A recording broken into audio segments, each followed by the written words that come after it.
교회 학교 아이들이 부르는 찬양 중에 나는 구원열차 올라타고서 하늘나라 가지요. 이 찬양곡은 참 재미있고 짧은 가사지만 구원열차를 타면 하늘나라 간다는 너무나도 귀중한 진리와 내용이 그곳에 담겨져 있습니다. 그런데 우리의 삶이, 신앙의 삶은 마치 구원열차를 타고 있는 자리에서 하늘나라에 가는 것이 우리의 신앙의 삶입니다. 그런데 정말 여러분, 구원열차라고 열차를 타고 믿음의 열차, 신앙의 생활을 사는 사람들이 모두가 하늘나라에 갈 수 있을까라고 한번 의문을 가지고 생각해 본 적은 없습니까? 구원열차를 타면은 포항 가는 열차를 타면 포항에 올까요? 여러분, 사람들은 신앙의 삶을 10년, 20년, 30년 이렇게 신앙의 삶을 살다 보면 믿음이 크다고 생각합니다. 한 30년쯤 되어지면 모든 것을, 사람을 보기만 봐도 저 사람 어떤 사람이다, 어떤 믿음이다 나름대로 파악을 하고 마치 자기는 그 위에서 판단하기 시작합니다. 믿음의 삶이 아니라 이제는 거기에 대해서 익숙해져 버려진 것이지요. 장로님이 되고 권사님이 되면은 또 그분을 바라보는 나름대로의 눈을 가지고 있습니다. 장로님이기 때문에 저렇게 할 것이다, 권사님이기 때문에 저렇게 할 것이다, 안수 집사님쯤 되니까 저렇게 늘 주일 성수를 저렇게 힘들고 어려워도 주일날 교회 이렇게 지키는 것이다. 그런데 어느 날 자기의 기대에 미치지 못할 때 그때부터 혼란스럽습니다. 아니, 장로님이 왜 저렇게 할까? 권사님이 왜 저렇게 할까? 그런데 여러분, 그렇게 신앙의 삶을 살다가 본인도 장로님이 되고 권사님이 되고 그렇게 안수 집사님이 되어서 그렇게 판단했던 사람이 이 믿음이 자기 자신도 그렇게 닮아가는 경우가 많이 있습니다. 어떤 일은 오랜 신앙생활을 한 사람에 대한 기대를 가지고 이와 같이 이 삶을 살다가 실망하다가 그만 그 열차에 내리는 사람도 있습니다. 처음에는 내가 이 포항 가는 열차를 타고 너무 좋아서 기뻐하다가 어떤 사람은 입시를 끊고, 어떤 사람은 특시를 끊고, 나는 일반석을 끊고. 여러분 어떻습니까? 신앙의 삶은 같은 기차를 탔지만 가는 방향이 다르고, 같은 기차를 탔지만 좌석이 다르고. 저도 한번 서울을 올라갔는데 표가 없어서 자유석이라고 하는 게 있더라고요. 여러분 자유석 들어보셨어요? 이 KTX도 자유석이 있는데 그 자유석은 어떤 호실 하나가 자유롭게 먼저 온 사람이 자리에 앉으면 자기 자리 되는 겁니다. 화장실 갔다가 자리를 비우면 다른 사람이 앉으면 자리가 없어지는 겁니다. 그렇게 같은 열차를 타고 목적지를 향하여 올라가다가 모두가 상들이 바뀌어지기도 하고 다른 사람을 보기도 하고 중간에 내리는 사람이 있습니다. 정말로 포항 가는 사람이 이렇게 많구나 생각하지만 중간에 내리는 사람을 보고 나중에 포항 가는 사람은 며칠 되지 않아요. 포항행의 열차라도 다 포항 가는 건 아닙니다. 정여선 목사님이 쓴 기도인가 주문인가라고 하는 책에 이런 이야기가 있습니다. 배상문 선수가 이 골프 선수인데 PGA 골퍼의 회원이 되었습니다. 그래서 우리나라 선수 중에서 이 PGA에 출전하는 선수가 생겼습니다 하고 뉴스를 하고 인터뷰를 했는데 이분이 이렇게 말합니다. 어떻게 해서 이렇게 좋은 성적을 거두어서 PGA에 가게 되었습니까? 했더니 하는 말이 다 우리 어머니의 기도빨이지요. 어머니가 기도를 너무너무 열심히 했기 때문에 그렇게 됐다는 겁니다. 그래서 사람들은 생각합니다. 배상문 선수가 예수를 잘 믿는 것 같다 이렇게 생각을 했습니다. 그런데 몇 년 이후에 이분이 아주 PGA 우승을 했습니다. 또 인터뷰를 합니다. 어떻게 해서 이렇게 우승을 하게 되었습니까? 우리 어머니가 밤을 새워서 이 절에 가서 기도를 했더니 이와 같이 우승을 하게 되었습니다. 사람이 헷갈립니다. 기도라고 하면 예수 믿는 사람들만 기도하는 줄 알았는데 예수 안 믿고 불교 다니는 사람도 기도한단 말입니다, 여러분. 그러면 예수 믿는 거와 불교 믿는 차이가 뭘까요? 똑같은 나름대로의 오늘 삶 속에서 극락 가고 천국 가는 줄 알고 그렇게 같은 열차를 탔는데 어떤 사람은 이쪽으로 가고 어떤 사람은 저쪽으로 가는데 과연 예수 믿는, 바르게 믿는 것은 무엇이고 과연 큰 믿음의 사람은 어떤 사람이 큰 믿음의 사람일까? 똑같은 열차를 타고 똑같은 구원받는 사람인 줄 알았는데 어떤 사람은 가만히 보더니 이 중간에 내리는 사람도 있고 저 사람 말이지 똑같은 열차를 타서 우리를 믿는 사람인 줄 알았는데 믿는 사람이 아니더라 그 말인 것입니다. 같은 곳에 가는 것이 아니더라 그 말인 것입니다. 과연 그 열차는 어떤 열차입니까? 정말 믿음의 열차입니까? 구원의 열차입니까? 여기서 우리는 무엇을 깨달습니까? 무엇을 물어봐야 할까요? 다시 말하면 결론적으로 이렇습니다. 여러분, 참 예수를 믿는 사람과 일반 보통의 신을 믿는 사람의 차별이 딱 한 가지가 있습니다.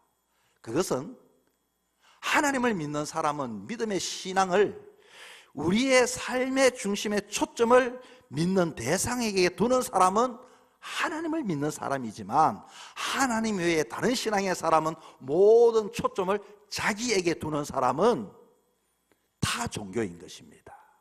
그래서 바른 믿음이라고 하는 것은, 옳은 믿음이라고 하는 것은 신앙의 삶을 가지되 내 중심적으로 내가 복을 받았느냐, 내가 얻었느냐, 내가 누리느냐, 내가 가지느냐, 내 모든 것이 내가 슬프냐, 내가 힘드냐, 내가 서운하냐, 모든 것 이것 가지고 신앙생활을 하는 것은 바른 믿음의 신앙생활을 하는 사람이 아니고, 바른 믿음의 삶은 내가 힘들어도, 내가 어려워도, 내가 이와 같이 오해를 받아도, 내가 서운해도, 내가 지금은 힘들다 할지라도 언제든지 신앙의 그 시선의 초점을 신에게 두는 사람은 바른 믿음의 삶을 살아가는 사람인 것입니다. 여러분, 예수를 믿되 바른 믿음의 삶을 살아갈 수 있기를 바랍니다. 우리가 깨달는 것은 이것입니다. 내가 신을 설득해서 뭔가 얻어내는 차원, 그 기도는 기독교의 전유물이 아닙니다. 모든 종교가 다 같다고 말한 사람은 바로 이런 의미입니다. 뭐 신앙은 같지, 기도하고 응답받는 거 모두가 이거 믿든 저거 믿든 그 한 가지 잘 믿으면 되지 않아? 라고 이렇게 이야기를 합니다. 어느 목사님이 이것에 대해서 이렇게 표현을 했습니다. 수능시험 같은 날에는 여러분, 이 각 절마다 나가서 사람들이, 기도하는 사람들이 인산인해를 이룹니다. 그리고 막 이 모습들이 얼마나 진지한지 모릅니다. 그런데 우리 요즘은 교회 다니는 사람들은 교회마다 한번 목사님이 기도해 준다든지 그것도 뭐 부서마다 이렇게 하는데, 그러나 이때는 정말로 이 절에 다니시는 분들은 완전히 그날이 정말로 성숙이라는 겁니다. 그런데 가만히 봤더니 이들이 어떻게 믿는가 봤더니 막 일어섰다 앉았다 엎드렸다 손을 이렇게 했다 저렇게 했다 막 열심히 하고 막 정성을 쏟는데, 목사님이 이렇게 고백합니다. 내가 이쪽을 믿으든 저쪽을 믿든지 두 개를 믿으라면 나는 허리가 아파서 일어났다 섰다 일어났다 섰다 이거는 못하니 차라리 예수 믿는 게 좋겠다. 여러분 어떻습니까? 신앙생활을 한다는 것과 종교생활을 한다는 차이점, 여러분 차이가 뭡니까? 이렇게 무속신앙이나 불교나 천도교 이 모든 공통점은 모두가 기도를 하고 그리고 소원을 가지고 있지만, 그러나 모든 시선의 초점은 나에게 초점인가 아니면 내가 믿는 대상의 초점인가에 따라서 하나님을 믿는 사람인가 타 종교를 믿는 사람인가, 여기에 엄연한 구분이 있다라고 하는 것입니다. 그렇다면 결론이 나왔죠. 바른 믿음은 뭔가? 바른 믿음은 내 삶의 모든 초점이, 중심이 하나님께 두는 사람은 바른 믿음을 가진 사람이요, 모든 초점이 내 하나에게 초점이 맞춰지고 다른 신이, 그 신이 이 신이든 저 신이든 관계없이 내가 복을 받고 은혜 받고 내가 좋고 내가 이 축복받으면 좋다는 것은 타 종교의 모습이라고 하는 것입니다. 이 무속신앙과 타 종교에는 대상에 대해서는 여러분 별 관심이 없습니다. 여러분 드라마 같은 데 보면 이런 대사 있잖아요. 하나님이여, 부처님이여, 알라신이여, 누구든지 좋으니 나 좀 도와주세요. 여러분 이거는 하나님 믿는 사람이 아닙니다. 여러분 한 번씩 이 동남아에 여행을 하게 되면요, 동남아의 그 특이한 무속 자기들의 거기에 이 제단을 쌓아놓은 걸 보면은요, 마치 형태가 이 피규어 같은 이런 형태가 있잖아요. 뭐 유비도 모셔놓고 장비도 모셔놓고 석가모니도 모셔놓고 때로는 뭐 이름도 없는 것을 이렇게 모셔놓고 이렇게 비는데, 어떤 데는 예수님 모형이라고 세워놓은 데도 있어요. 이거 아니 예수님을 믿는 건가? 이게 모형을 세워놓고 왜 십자가 해놓고 이거 빌까? 여러분 그건 무엇입니까? 그저 자기에게 누구든지 관계없이 신은 상관이 없다는 겁니다. 신은 상관이 없이 자기에게 어떻게 힘이 되고 능력이 되고 도움이 되는 이게 신앙인이라는 것입니다. 그러나 우리는 예수님을 믿는 사람은 좀 예수님을 믿되 바르게 믿어야 합니다. 바르게 믿는 것은 내가 초점이 아니고 살아계신 하나님이 초점이 되어야 하는 것입니다. 바울의 고백이 그렇습니다.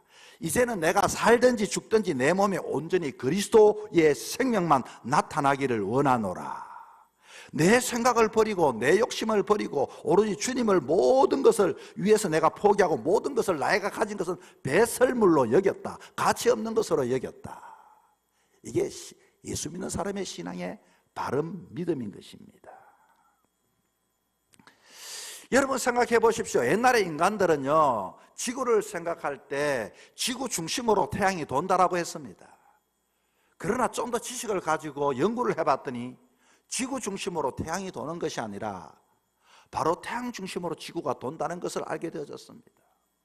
처음에 신앙은 누구든지 그렇게는 생각할 수 있습니다. 내 주위에 옆에 계시는 하나님이라 생각하고 있지만 우리가 진정한 신앙이 자라나고 큰 믿음이 되고 믿음의 사람이 되고 바른 믿음이 되기 위해서는 하나님이 중심이 있고 내가 그 중심에 이와 같이 삶을 살아가는 사람이 바른 믿음의 삶을 살아가는 것입니다. 여러분, 믿는다는 단어가 빌리버입니다. 빌리버라고 하는 이 단어는 밴드라고 하는 데서 났습니다. 여러분, 고무밴드 아시죠? 고무밴드는 이와 같이 묶어주는 것입니다. 내가 모든 것에 이와 같이 복을 묶는 것이 아니라 내 인생의 삶을 하나님께 묶어두는 것이 신앙인이고 믿음이라고 하는 것입니다. 어떻게 하면 우리는 바른 믿음을 가지고, 어떻게 하면 우리는 정말로 신앙의 열차를 탔다면 중도 하차하지 아니하고 엉뚱한 곳에 내리지 아니하고 목적지 이와 같이 우리가 원하는 가나안에 갈 수 있을까요? 오늘 본문을 통하여 한 3가지 법칙을 제가 여러분에게 말씀하려고 합니다. 첫째는 바라보는 눈의 법칙입니다. 여러분, 상상이 현실이 되는 일들이 세상에 많이 있다고 사람은 말합니다. 누구든지 우리가 바라보는 것마다 이와 같이 응답받는데 하나님을 믿는 사람은 매 순간 모든 삶 속에서 오로지 예수 그리스도를 바라보는 사람들이 되어야 하는 것입니다. 때로는 사막을 걷는 사람이 너무 목이 말라서 정말로 물을 원했습니다. 그런데 여러분, 사막을 걷다 보면 신기루가 보이지 않습니까? 아무것도 없는데 물이 있는 것처럼, 오아시스가 있는 것처럼 보입니다. 가보면 없습니다. 가보면 없습니다. 우리의 신앙도 마찬가지입니다. 내가 거기 가면 하나님이 응답해 주겠지 하고 가보면 없고 가보면 없고 가보면 없고, 이것은 내 중심의 신앙입니다. 내가 바라보는 것은 내 마음을 바라보는 것이 아니라 내 중심이 아니라 그 어려운 가운데 하나님을 바라볼 수 있는 사람들이 되어야 하는 것입니다. 요한복음 9장에 보니까 소경의 이야기가 나옵니다. 예수님이 지나간다는 소문을 들었습니다. 그에게도 소원이 있었습니다. 눈뜨기를 원했습니다. 그러나 그는 눈뜨기를 원했지만 그의 초점은 자기에게 있는 것이 아니라 오로지 예수 그리스도가 지나가는 그 장소로 나아갔다는 것입니다. 그 소경은 맹에는 보이지 않았지만은, 그러나 그는 육신의 눈은 보지 못했지만 마음의 눈을 딱 뜨고서 예수님이 어디 지나가실까 생각해 보았습니다. 예수님이 지나가는 길목에다가 딱 전을 쳐놓고 자기가 예수님께 오라는 것이 아니라 자기가 이미 그 예수님께서 거기에 맞추어서 자리에 앉습니다. 귀를 기울입니다. 사람들이 웅성웅성합니다. 그리고서 뭔가 예수님이 올 것 같은 곳에 더욱더 집중하고 초점을 맞췄습니다. 이렇게 예수님을 만나는 데 있어서 이른 아침부터 일어나 그 마음에 거지의 삶을 좀 청산하고 좀 당당하게 좀 살았으면 좋겠는데, 예수님을 만나서 그와 같은 인생을 살기를 원했는데, 누군가가 예수님이 오신다는 소리가 귀에 들려왔습니다. 그 귀를 기울였습니다. 그리고서 그 느낌 속에 예수님의 발자국을 듣자마자 그는 눈은 보이지 않았지만 마음의 눈을 가지고 그게 집중하여 그리고 외쳤습니다. 나사렛 예수여, 나를 불쌍히 여겨 주옵소서. 나사렛 예수여. 한 번도 불러보지 못했던 이름, 한 번도 그렇게 소리쳐보지 못했던, 간절함이 없었던 그 사람에게는 오로지 자기의 눈을 뜨기 위하여, 정말로 온전한 정상인이 되기 위하여 그 예수 이름을 그는 불렀다는 것입니다. 그런데 주변이 어떻습니까? 조용히 하라고, 무슨 소리치냐고, 요즘 말로 말하면 뭐 병신이 꼴값 한다고, 뭐 어떤 수모를 주변에서 듣습니다. 이 사람들도 예수를 보기 위해 했던 사람들이 자기에게 그와 같은 하는 소리를 듣고 얼마나 마음이 아프겠습니까? 그 소리를 들었으면 아이고 너 예수 보러 왔느냐, 나는 안 본다고 갈만도 한데 개의치 않았습니다. 오로지 자기의 그 모든 초점은 예수 그리스도였습니다. 예수 그리스도. 그리고서 자기의 어떤 내가 거지 같은 사람을 예수를 만나줄까? 보지 못하는 나 같은 사람이 예수를 생각하지 않았습니다. 오로지 예수 그리스도의 거기에 초점을 맞추었습니다. 그는 물러서지도 않고 주변의 사람들이 조용하라는 소리에도 아랑곳하지 않고 내가 부르짖어야 할 그 예수, 그 예수의 이름을 가지고 외치고 소리치고 오로지 예수님이 들을 수 있도록 그렇게 외치게 되었던 것입니다. 여러분, 예수를 믿는 사람은 그 믿음의 첫걸음은 전적으로 주님에 대하여 집중하고 주님을 바라보는 것에서부터 시작이 되는 겁니다. 여러분이 인생의 삶을 살아갈 때 정말로 문제가 있고 어려움이 있고 아픔이 있고 어떤 상황이든지 이 문제를 내가 바라봄이 아니라 주변을 바라봄이 아니라 예수님을 바라볼 수 있기를 바랍니다. 여러분의 눈이 시선이 지금 어디에 머물러 있습니까? 사람들은 관심 있는 것에 자꾸 시선이 머무르게 됩니다. 자기 자녀들을 군에 보낼 나이가 되어지면 자꾸 가다 보면 내 눈에 누가 보입니까? 군인들이 보입니다. 아이고 여기 군인들도 많다. 몸이 아프면 병원에 가면 전부 다 환자들만 보입니다. 여러분, 우리가 이 서울역 KTX를 타면 포항역에 이와 같이 이 타기 위해서 열차를 타려고 하면 전부 다 포항 가는 사람이 이렇게 많은가? 포항 가는 사람만 보입니다. 여러분의 관심은 어디 있습니까? 안전병인 소경인자는 주변의 체면이나 열악한 환경에 관심 갖지 않았습니다. 오로지 주님만이 내 인생의 문제를 해결할 수 있기 때문에 주님만이 나의 구원자요, 예수님을 만나면 내 인생이 달라진다는 것을 그는 알았습니다. 정말 그는 믿음대로 눈을 떴습니다. 주님을 바라보니 눈이 떠였습니다. 그는 이제 눈을 뜬 사람은 어떻습니까? 구원도 보입니다. 천국도 보입니다. 지옥도 보입니다. 하나님의 심판도 보입니다. 사랑하는 성도 여러분, 예수 믿으면서 여러분이 눈이 떠여져서 천국이 보여질 수 있기를 바랍니다. 하나님의 재림을 바라볼 수 있기를 바랍니다. 내 삶이 아무리 어렵더라도 주님이 보이지 않고 문제만 보이는 것이 아니라 그 속에 믿음의 사람은 주님을 발견할 수 있기를 바랍니다. 내가 어렵고 힘들고 이와 같은 시험이 있다 할지라도 나에게는 주님이 계신다. 그 주님이 내 삶의 중심에 있다. 내 마음에 주님을 품는 자에게는 주님이 보여지게 되는 겁니다. 여러분의 인생의 삶 속에 주님이 보이지 않습니까? 왠지 주님은 저 멀리 계시는 것만 같습니까? 주님은 나와 상관없이 내가 지금 이 형편, 이 꼴만 지금 보여줘서 네와 절망하고 좌절하고 있지 않습니까? 참된 믿음의 사람은 그 속에서도 주님을 발견하고 주님께 집중하고 주님이 보여지게 되는 것입니다. 여러분, 우리는 앞으로 이제 다음 주부터 이번 주일 이 제예수일을 맞이하고 사순절을 맞이하게 되어질 것입니다. 이 땅에 오신 예수님을 우리는 묵상하게 되어질 것인데, 우리는 무엇보다도 여러분의 삶 속에서 어떤 형편든지, 즐거울 때든지 슬플 때든지 힘들 때든지 어려울 때든지, 아무리 인생의 짐이 내 모든 것들을 둘러싼다 할지라도 여러분의 인생에 주님이 보여질 수 있기를 바랍니다. 둘째는 내가 붙잡는 손의 법칙입니다. 세상에는 우리 눈을 유혹하는 것들이 참 많이 있잖아요. 눈만큼 간사한 것도 없고 눈만큼 착각을 일으키는 것도 없습니다.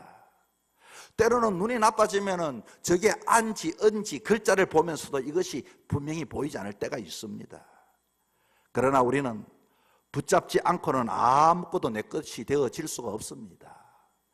내 믿음도 아멘하고 붙잡을 때 믿음을 가지고, 여러분 설교를 아무리 많이 듣고 신학을 공부한다 할지라도 내가 붙잡지 않으면 내 것이 되어질 수가 없습니다. 여러분, 겨자씨는 씨인데도 아주 먼지처럼 너무나도 작고 보잘것없고 보이지 않는 씨앗이 겨자씨입니다. 그러나 겨자씨가 심겨지면 거기에는 큰 나무를 이루게 되고 새들이 깃들이게 되어지고 지나가는 나그네가 그 나무 밑에 심을 얻게 되는 큰 나무가 될 수가 있습니다. 그러나 아직은 아닙니다. 아직은 작습니다. 사랑하는 성도 여러분, 붙잡는 것 판단하지 마십시오. 미리 중단에 내리지 마십시오. 끝까지 가게 되어지면 여러분이 원하는 그 목적지까지 안전하게 갈 수가 있습니다. 믿음으로 감당하는 저와 여러분 될 수 있기를 바랍니다. 세 번째는 나아가는 발의 법칙입니다. 우리의 이 발걸음의 최종적인 목적지와 우리의 발걸음이 머무는 곳마다 어떤 일이 일어나야 할까요? 다시 말하면 예배는 가장 중요한 신앙생활의 요소입니다. 예배에 성공한 사람은 가장 큰 성공입니다. 여러분 인생에 성공하고 싶습니까? 어찌든지 하나님께 나아가면 우리는 큰 복을 받게 되어져 있습니다. 우리는 하나님의 사람은 하나님께서 우리에게 역사만 하기만 한다면 놀라운 역사가 일어나기 때문인 것입니다. 여러분 모세 이야기 너무 잘 알고 있지 않습니까? 이스라엘 백성들은 400년 동안 노예 애굽의 종살이로 있었습니다. 그러나 어느 날 하나님께서 모세를 불러주셨어요. 그리고서 모세는 애굽 왕 바로 앞에 섰습니다. 내 백성을 내어보내라 이렇게 말했습니다. 왜 그런 내 백성이 이 식민지 사회 속에 노예로 있는 것에 내어보내라고 말했습니까? 우리가 자유가 그리워서 내어보내라고 말했을까요? 해방되고 싶어서 그렇습니까? 우리 공동체만 이루고 싶어서 그렇겠습니까? 여러분 그런 게 아닙니다. 모세는 10번이면 10번 더 당당하게 대답합니다. 내 백성을 내보내라. 우리는 광야에서라도 하나님께 예배를 드려야 되겠다. 우리는 예배드리는 백성이다. 이것이 모세의 대답이었습니다. 여러분이 어디에 있든지 직장에 있든지 여러분이 학교에 있든지 여러분이 세상의 가정에 있든지 세상 사람을 만나든지 여러분의 삶 속에 하나님 앞에 중심하여 예배드리는 하나님의 자녀로서의 삶을 잊어버리지 마시기를 바랍니다. 이것이 모세의 대답입니다. 이스라엘 백성들에게 믿음의 훈련을 제일 먼저 이들에게 먹인 것이 아닙니다. 이들에게 자유를 준 것이 아닙니다. 제일 먼저 예배드리게 하였습니다. 그리고 백성들에게도 말씀했습니다. 우리는 이곳에서 떨어진 곳에 예배하기 위하여 나간다. 예배를 잘 드린 자를 하나님은 축복해 주시는 것입니다. 예배 드린 자는 하나님의 백성이 되는 것입니다. 하나님의 백성이 된 자에게는 하나님이 책임져 주시고 하나님께서를 붙잡아 주시고 이게 바로 믿음의 삶의 모습이 되어야 하는 것입니다. 칼발트는 말합니다. 예배의 중요성을 이렇게 이야기를 합니다. 첫째는 예배는 가장 인생에 중요한 것이다. 두 번째로 가장 긴급한 것이 예배이다. 가장 영광스러운 인생에 영광스러운 것이 예배이다. 어떤 사업에 장애했든지 어떤 형편에 있든지 하나님 앞에 초점 맞춰 사는 사람만이 믿음의 사람의 모습이 되는 것입니다. 여러분, 저와 여러분은 이 세상 속에 있지만 우리는 믿음의 사람입니다. 믿음의 사람은 어떤 사람입니까? 무엇을 바라봅니까? 어떻게 행동합니까? 어떻게 삶 속에서 우리의 가는 곳마다 삶을 살아갑니까? 하나님을 초점하여 모든 것이 내 초점이 아니라 하나님을 초점하여 하나님의 초점하여 붙잡는 것마다 복을 누릴 수 있을 뿐만 아니라 하나님 앞에 예배하는 자는 하나님이 책임져 주시고 하나님께서 진정한 복을 허락해 주시게 되는 것입니다. 구원의 열차를 타셨습니까? 그 열차를 지금 타고서 어디 가는 거 알고 계십니까? 절대적으로 그곳에서 불편해도 입석에 사람들이 몰려온다 할지라도 여러분 불평하지 마십시오. 정말로 내 자리를 잘 지키고 내가 입석이든지 자유석이든지 내가 역방향으로 지금 목적지에 가든지 우리는 구원열차의 탐에 이와 같이 늘 언제나 주님께 집중할 수 있기를 바랍니다. 그래 여러분 구원열차가 도착하고 포항역에 도착한 이후에는 특석에 탄 사람도 내리게 됩니다. 입석한 사람도 내리게 됩니다. 좌석한 사람도 내리게 됩니다. 내 자리라고 주장하지 못합니다. 잠시 오는 동안의 그 모습이지 모두가 중요한 것은 목적지까지 가는 것입니다. 주님 오시는 그날까지 여러분 믿음을 지키면서 바른 믿음, 큰 믿음의 사람이 되기를 주 이름으로 부탁을 드립니다.